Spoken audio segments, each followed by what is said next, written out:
સૌથી પહેલા વાત કરીએ આવતીકાલે મોદી સરકાર 3.2ની શપથવિધિ ગઠબંધન સરકારમાં મંત્રી પદને લઈને કવાયત તેજ થઈ ગઈ છે। પીએમ નિવાસ સ્થાને ભાજપની બેઠક મળી રહી છે। બેઠકમાં જેપી નડ્ડા, અમિત શાહ, બીએલ સંતોષ સામેલ છે। બેઠકમાં મંત્રીમંડળના સંભવિત મંત્રીઓના નામ પર ચર્ચા કરવામાં આવી રહી છે। મંત્રીમંડળને લઈને જેડીયુ ટીડીપીનું વધારે પ્રભુત્વ છે।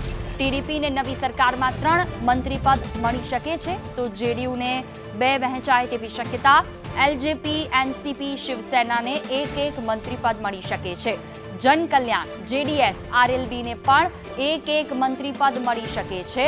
टीडीपी ने 1 कैबिनेट, 2 राज्यकक्षाना मंत्री पद मળી શકે છે તે પ્રકારના સમીકરણો દેખાઈ રહ્યા છે। जेडीयू ने एक कैबिनेट, राज्यकक्षाનું मंत्री पद મળી શકે છે।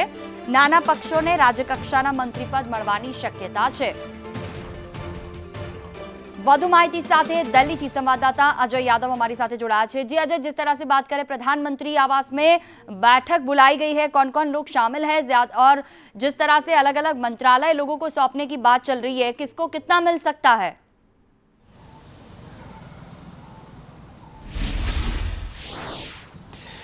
देखिए, निश्चित तौर पे प्रधानमंत्री आवास पे हम लोग हैं। 12 बजे के करीब भारतीय जनता पार्टी को ये जो बैठक है वो शुरू हुई है प्रधानमंत्री नरेंद्र मोदी की अगुवाई में, जिसमें जेपी नड्डा, अमित शाह और बीएल संतोष जो कि संगठन महामंत्री है वो शामिल है। सामने प्रधानमंत्री आवास है। करीब 1 घंटे का वक्त हो चुका है और तमाम सारा चीज़ों पे मंथन किया जा रहा है। और उसमें भी महत्वपूर्ण बात यह है कि कल जो एनडीए के घटक दल के जो जितने भी नेता थे उनसे 1-to-1 जेपी नड्डा ने मुलाकात की, जिसमें भारतीय जनता पार्टी के दिग्गज लीडर भी शामिल थे। और खास करके इन एनडीए घटक दल के नेताओं की तरफ से उनकी क्या डिमांड है, उनकी क्या आपत्तियां हैं और वो चाहते क्या हैं, सरकार में किस तरह की अपनी उपस्थिति चाहते हैं, इन तमाम सारी चीज़ों पे कल सुबह से जो चर्चा शुरू हुई थी रात भर चलती रही। यहाँ तक कि एक बैठक आज सुबह भी हुई थी। उसी बैठक के बाद जो आउटपुट निकला है उसी से प्रधानमंत्री नरेंद्र मोदी को अवगत कराया जा रहा है। सोर्सेस के हवाले से जो खबर आ रही है कि कल चूंकि 7:15 बजे शाम को राष्ट्रपति भवन के भीतर समारोह होना है, तो उसमें कितने मंत्री शामिल होंगे, तो उन्हीं संभावित मंत्रियों के नामों पे एक तरह से फाइनल मुहर आज प्रधानमंत्री नरेंद्र मोदी की आवाज़ से लग जाएगी। लेकिन कौन से पार्टी को जो कि एनडीए घटक में शामिल है उसको कौन सा कितने पद दिए जा सकते हैं, उसके लिए सबसे पहले बिहार से फार्मूला आया है। और उसमें भी ये कहा गया कि जितने भी एनडीए घटक दल हैं बिना शर्त प्रधानमंत्री नरेंद्र मोदी को अपना समर्थन दिए हैं।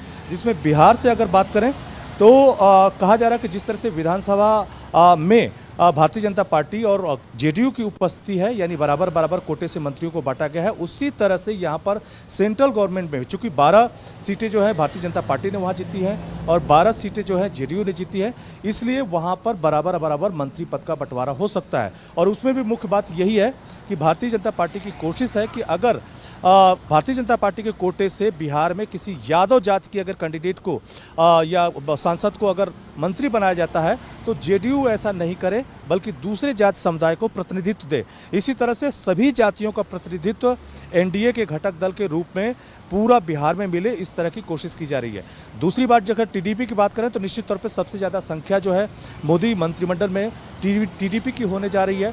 और इसके अलावा जो छोटे छोटे सांसद हैं या छोटी छोटी जो पार्टियां हैं उनको भी एक पद दिया जा सकता है। नहीं कैबिनेट मंत्री पद का दिया जा सकता है तो कम से कम एमओएस दिया जा सकता है या स्वतंत्र प्रभार दिया जा सकता है। तो इस तरह से अंतिम जो रूप है उसको देने की कोशिश की जा रही है। और कल चूँकि 7:15 बजे शाम को राष्ट्रपति भवन के जो प्रांगण है वहाँ पर समारोह होना है। कहा जा रहा है कि 8,000 मेहमानों की व्यवस्था की जा रही है, जिसमें पाकिस्तान और अफगानिस्तान को छोड़ दिया जाए तो भारत के जितने भी पड़ोसी देश हैं उनके राष्ट्राध्यक्षों को नेता दिया गया है, अधिकतर ने स्वीकार कर लिया है। इसके अलावा मॉरिशस और सेशल्स के भी राष्ट्राध्यक्ष हैं, उनको भी इन्विटेशन भेजा गया है। तो एक तरह से जो सरकार गठन की तैयारियां हैं और कल मंत्रिमंडल में कौन चेहरे दिख सकते हैं उसी को लेकर के प्रधानमंत्री नरेंद्र मोदी की आवास पे जो कवायद है वो चल रही है। जी बिल्कुल, जानकारी के लिए बहुत बहुत शुक्रिया। तो जे रीते प्रधानमंत्री आवास पर हाल तो चर्चा चाली रही है, मंत्रालय कोने वहेंचाय तेना पर सौ कोईनी नजर।